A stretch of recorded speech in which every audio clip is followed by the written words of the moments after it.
L'innovation vient tuer l'ancienneté. Comme mais souvent, c'est au bout de l'ancienne corde qu'on tisse la nouvelle corde. Donc, alors, on va parler en ce sens-là du premier point de cette vidéo concernant la religion.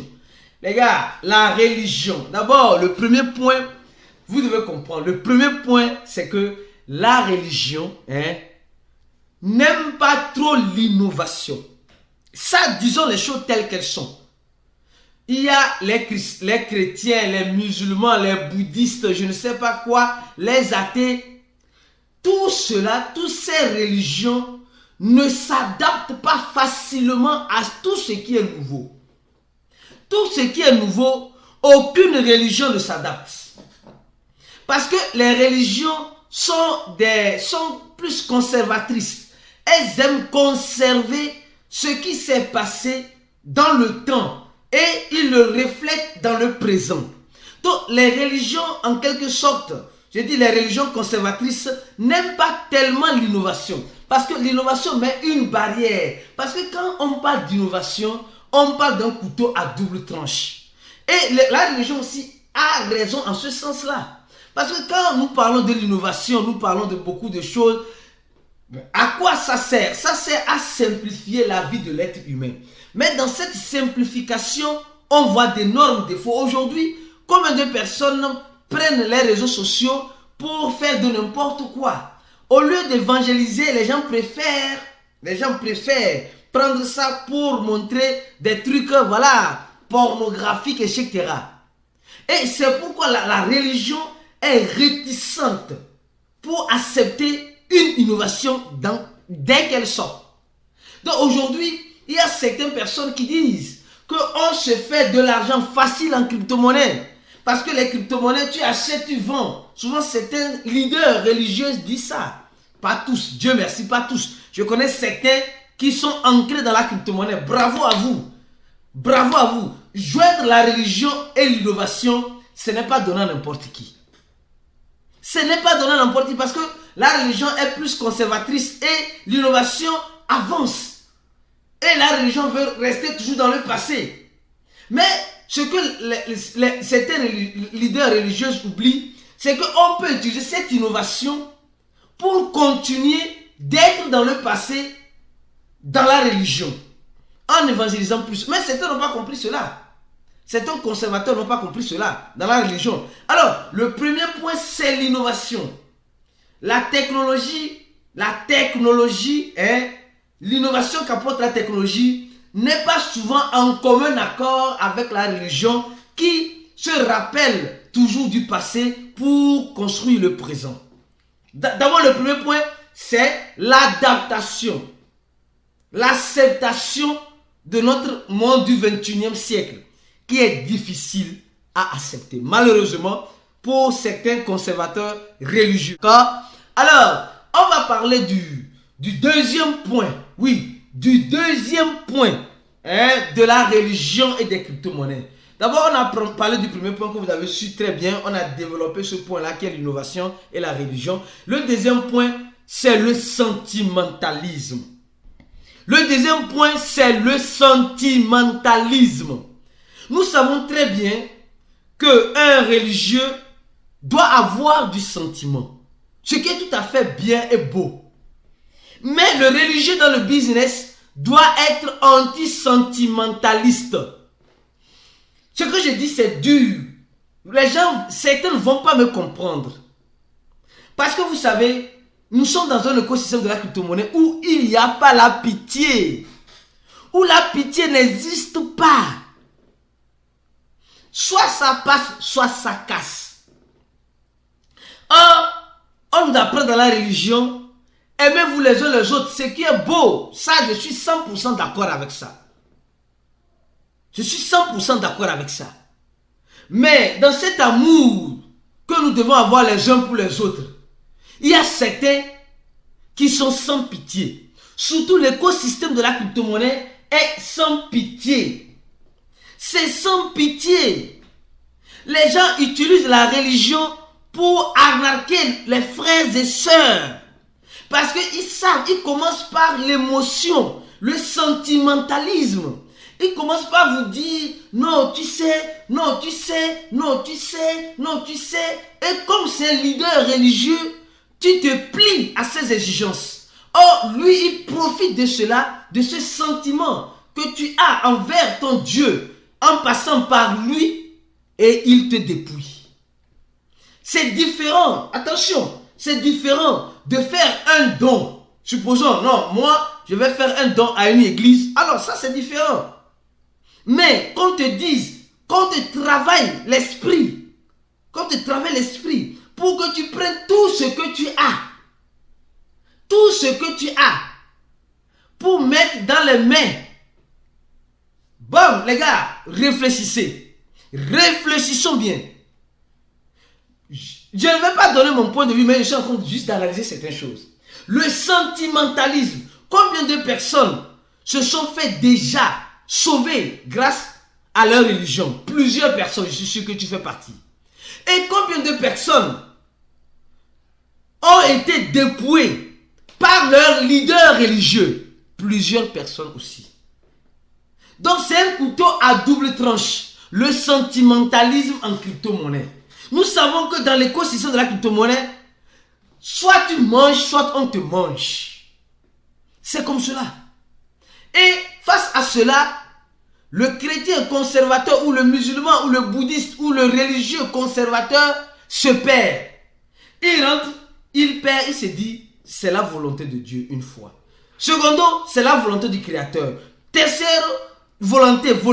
Mais il ne cherche pas à comprendre où est-ce qu'il est en train de faire, où est-ce qu'il est en train de commettre les erreurs. Au même moment, lui, il accuse son Créateur, que c'est la volonté de son Créateur.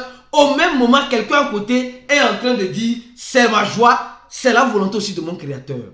Parce qu'en crypto-monnaie, la crypto-monnaie, la religion, c'est un sujet très délicat. Très délicat. Donc, nous sommes en train de voir que le sentimentalisme n'existe pas en crypto-monnaie. Alors, comment un religieux qui prône le sentiment doit faire face à cela?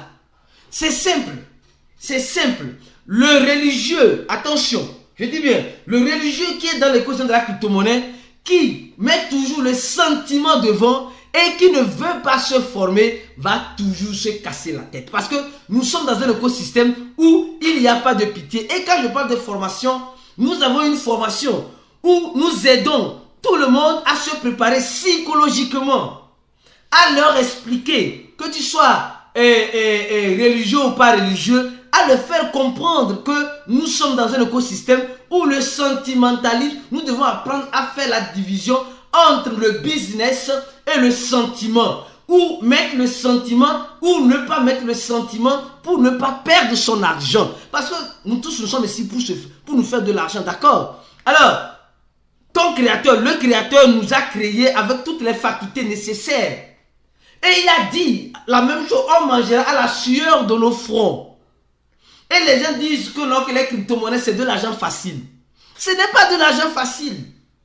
Certains religieux disent c'est de l'argent facile. Non, les crypto-monnaies, tu sais, c'est du non. Vous achetez, vous devenez millionnaire. Non, c'est l'argent satanique.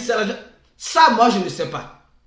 Tout ce que je sais, c'est que celui qui veut rentrer dans cet écosystème de la crypto-monnaie, il n'est pas préparé psychologiquement. Et quand on parle de psychologie, on parle d'un travail sur soi. Tu dois travailler sur toi d'abord pour pouvoir avoir cette autonomie de comprendre le marché.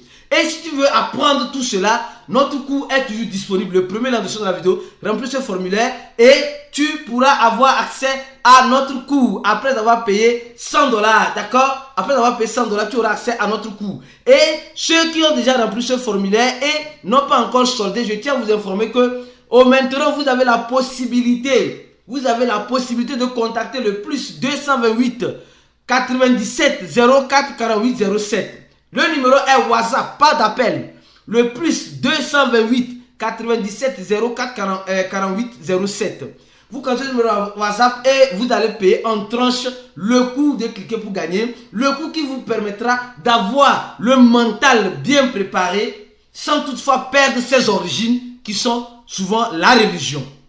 Attention. Alors, avant d'entamer le troisième point, le plus important, on va parler rapidement de Binance. Mes frères et sœurs, ici, nous sommes en train de voir Binance qui est en train de faire quoi? Binance qui est malheureusement en train de perdre le volume de négociation. Ceux qui ne connaissent pas Binance, Binance est le plus grand échangeur de l'écosystème de la crypto-monnaie qui est en train de perdre en volume de négociation. Binance, d'accord, parce qu'elle a eu des problèmes avec la SEC américaine. Et la SEC américaine est en train, c'est Binance US est en train de donner les coups durs à Binance parce que Binance est dans une irrégularité selon eux. Comme vous le savez, c'est no pity in business. Il n'y a pas de pitié dans le business. On frappe Binance, Binance veut frapper. C'est comme cela. Donc, beaucoup de prudence en ce sens-là. Alors, on va parler aussi de cette information avant d'entamer le troisième point, la crypto-monnaie et la religion que vous avez tant espéré, tant demandé. Pour ceux qui ont regardé cette vidéo, on a fait des vidéos crypto, bitcoin du groupe Wagner, que nous tous nous connaissons, coup d'état en Afrique avec les crypto-monnaies, la base d'un trader. Un trader, quelles sont les bases qu'il doit avoir? On parle de cela et bien d'autres informations. Alors donc, aujourd'hui, on voit le père riche, père pauvre, Robert Kiyosaki qui nous dit ceci. C'est le moment d'acheter le bitcoin parce que les Américains sont au bout de la faillite. Les Américains sont au bout de la faillite.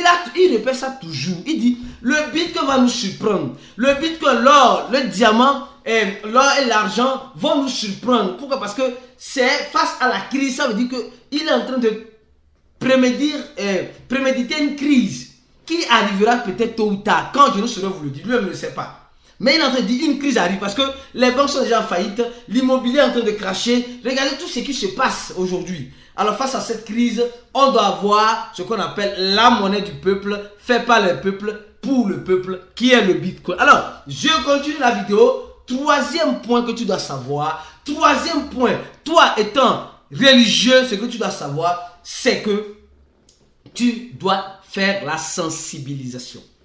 C'est important les gars. Aujourd'hui, nos leaders religieux ne veulent pas s'actualiser. Ou bien peut-être certains n'ont pas le temps de s'actualiser. Mais certains s'actualisent. Ceux qui ne s'actualisent pas disent de n'importe quoi. Mais ceux qui s'actualisent finissent toujours par comprendre qu'ils peuvent utiliser le premier point qui est l'innovation pour continuer leur évangélisation.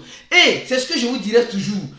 Aucun leader religieux ne doit vous dire envoyez votre argent, nous allons le multiplier pour vous, ça va vous donner 10% dans tel business. Non. Les leaders religieux doivent éduquer les religieux, doivent éduquer les fidèles en quelque sorte. L'éducation financière aussi doit s'apprendre dans la religion. Parce que si le pasteur, le prêtre, l'imam, je ne sais pas quoi, veut aussi avoir les dons de ses fidèles, il doit alors apprendre à éduquer ses fidèles à avoir une économie, à comment économiser l'argent. Pas toujours tendre la main, apprendre comment économiser, et quand tu tendras la main, on te donnera ça dans la main. C'est comme cela. Mais aujourd'hui, la plupart de nos leaders religieux ne veulent pas éduquer les fidèles de leur communauté. Ne veulent pas éduquer, mais veulent toujours l'argent. Veulent toujours qu'on les fasse des dons. Je ne suis pas contre les dons. Mais si tu veux recevoir le don, toi qui m'écoutes, étant un leader religieux, alors tu dois apprendre à éduquer ta communauté dans la finance pour qu'ils aient une stabilité financière. Il ne faut pas que les leaders religieux oublient l'éducation. Moi, c'est un appel que je fais ici. Si tu es un leader religieux, tu as une communauté, alors commence par éduquer ta communauté sur l'éducation financière. Si toi-même tu n'arrives pas parce que tu ne sais pas, viens, on va te former. Notre formation est toujours disponible.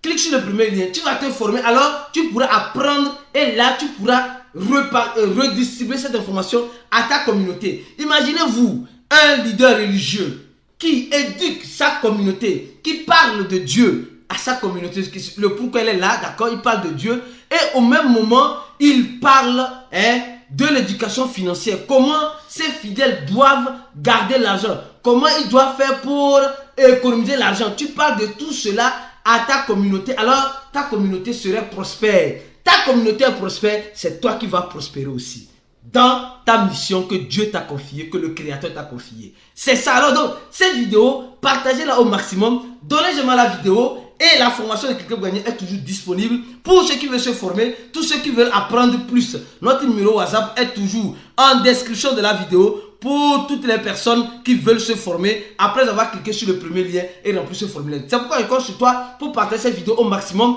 à ton leader religieux, dans les groupes religieux, pour que les gens puissent comprendre que l'éducation financière, ça a beaucoup à voir avec la religion, mais on peut joindre ça ensemble. Alors, on vous attend sur notre numéro plus 228 97 04 48 07. À la prochaine vidéo et on se dit ciao pour d'autres aventures.